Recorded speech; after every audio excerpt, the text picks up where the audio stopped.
When your child tugs your sleeve while you're answering a text, you probably say, "Just a second," without looking up. And most of the time, nothing happens. They walk away, they figure it out, life moves on.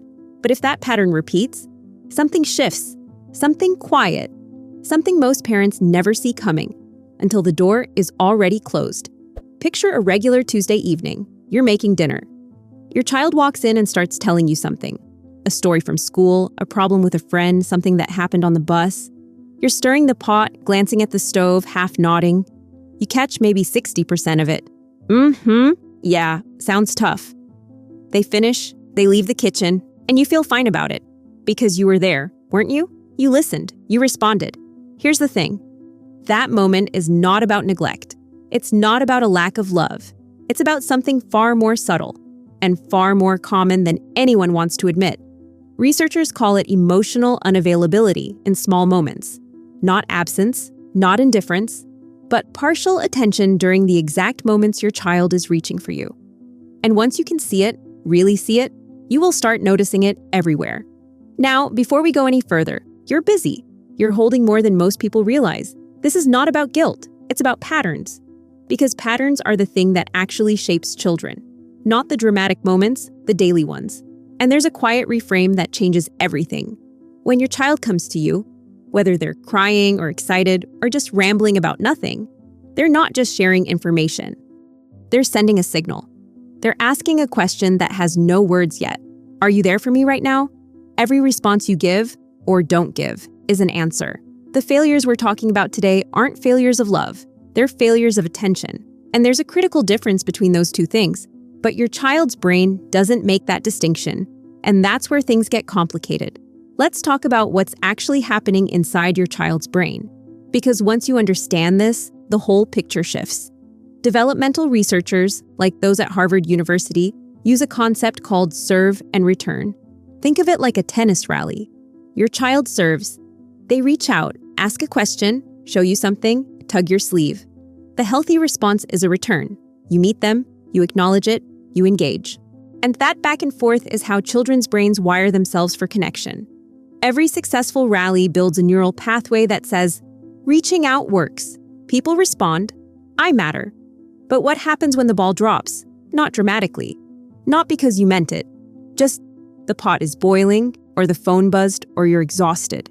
The moment passes without a real return. And the brain notices, not consciously, below language, below awareness. This is stored as implicit memory, an automatic response wired directly into their nervous system. Because your child's brain is running one quiet background question. Constantly, automatically, what happens when I reach? The brain doesn't care about your intentions. It doesn't weigh your love against your distraction. It only tracks outcomes. I reached, what happened? Now, here's where I want you to really stay with me, because this is where it gets concrete. Your child has been waiting to tell you something since lunch. They come to find you. You glance at your phone, just for a second. And in that second, something small but real happens inside them. Not a thought, not a word, a feeling, not now. That's what just a second teaches. Not that you're busy, that they're not the priority right now. Your child is upset, maybe really upset.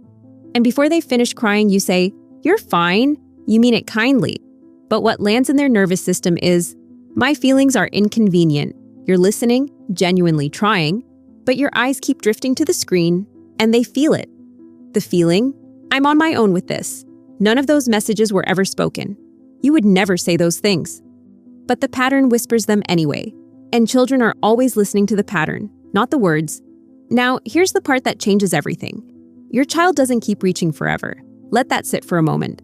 At some point, quietly, without announcement, the brain makes an adaptation, a protective one, a logical one. If reaching doesn't reliably work, stop reaching. It's safer to be needless. That is how the seeds of an avoidant attachment style are planted. Not a personality, not who they are. A learned survival strategy. Now, this habit doesn't show up the same way every time. It wears different masks, and 3 of them are so ordinary, so normal looking, that most parents move through them every single day without recognizing them. The first mask, the quick fix response. Your child comes to you upset. And because you love them, because you genuinely want them to feel better, you go straight into solution mode. It's not that bad. Here's what you should do. What if we tried this instead? The crying stops. The moment resolves. You helped. But what your child just learned is, my feelings are a problem to be solved, not witnessed, not held, solved. And over time, they start solving their feelings before they even bring them to you, by deciding quietly that those feelings aren't worth mentioning. The second mask is the one I want you to sit with longest, because it might be the most painful. It's called the easy child illusion. You know that child? The one who doesn't have meltdowns, who adjusts without complaint, who seems to just handle things? Parents often feel quietly proud of that. Sometimes they attribute it to their parenting style. Now, temperament is real, and some kids are just naturally easygoing. But sometimes, not always, but sometimes, that child didn't become easy. They became careful. Think about what careful actually means. This child has learned, through thousands of tiny moments, which emotions are welcome and which ones create distance. They've watched your face, they've read the room, they've figured out which version of themselves keeps the connection smooth. What feelings have they quietly decided to hide?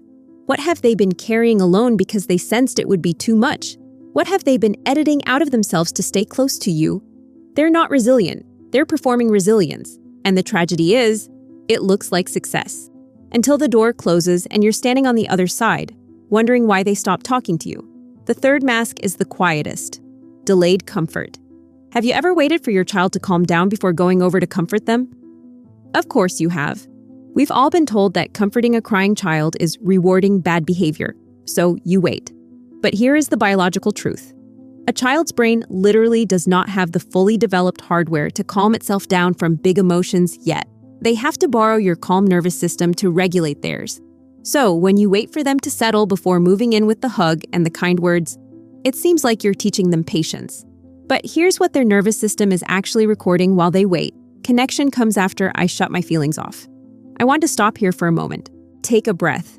Because I want you to picture something. And I want you to let it fully land. Your child is 10, maybe 12. Something happened at school today. A friendship thing, an embarrassing moment. Something that's been replaying in their head the whole bus ride home. They walk through the door. They look at you, just for a second. And in that second, they run a calculation they've run 100 times before. Is this the right moment? Will this be welcome? Am I going to get the distracted nod, or will she actually be there?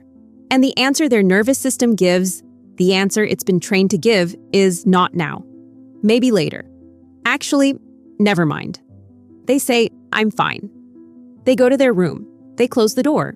Or maybe they're a teenager now. And you realize one day, with a quiet jolt, that you don't really know what's going on in their life anymore. Not because they're a teenager, because somewhere along the way, they stop bringing things to you. And when you finally ask, really ask, they say the words that will stay with you. I didn't want to bother you. That sentence.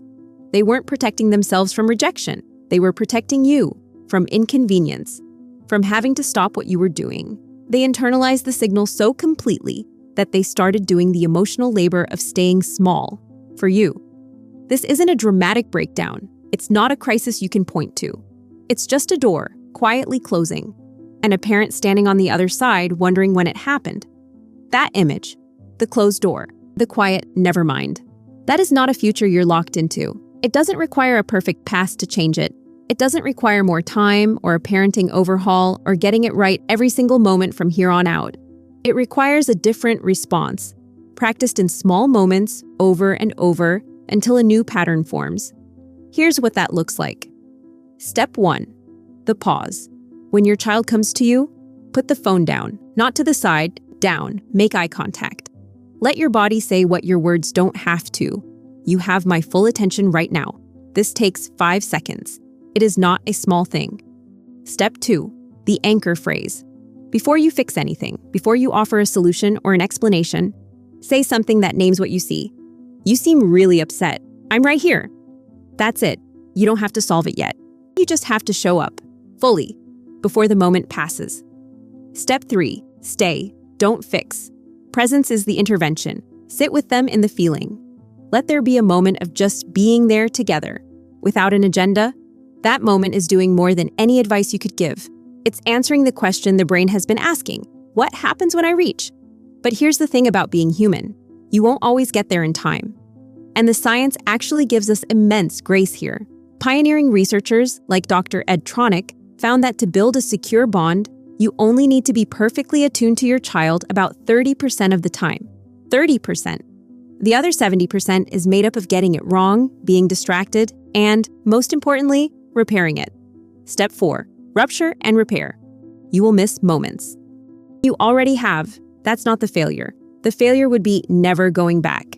Here's what going back sounds like. Hey, earlier, when you tried to tell me something and I wasn't really listening, I'm sorry. I'm here now. What was it? That repair, that small, humble act of going back, does something profound. It teaches your child that disconnection isn't permanent, that relationships can survive rupture, that they are worth returning to. This matters developmentally more than almost anything else, because emotional avoidance doesn't just teach children that they're alone, it teaches them that reaching out leads to disappointment. So it's safer to suppress their needs. Repair rewrites that lesson directly. It says, we can come back from this. You are worth coming back to. That's not a small thing, that is the whole thing. Here's what's true about your child's brain, and yours. It is not finished. It is not fixed. It is not written in stone. Every time you choose differently, every time you put the phone down and turn toward them instead of away, the pattern updates. Quietly, reliably, over time.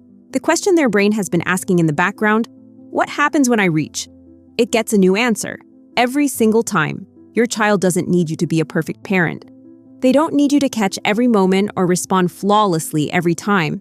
They need to learn one thing, one deep cellular thing that rewires how they move through the world and every relationship they'll ever have. When I reach, you come. That's the whole job. And the next time they tug your sleeve, you'll know exactly what that moment is, and you'll know what to do with it. Now, understanding this habit is step 1. But here's the real question. Has your child already started pulling away without you realizing it? In the video right here, I'll walk you through the subtle signs most parents completely miss, what they actually mean, and exactly what to do when you see them. Don't let this be the video you watched and didn't act on.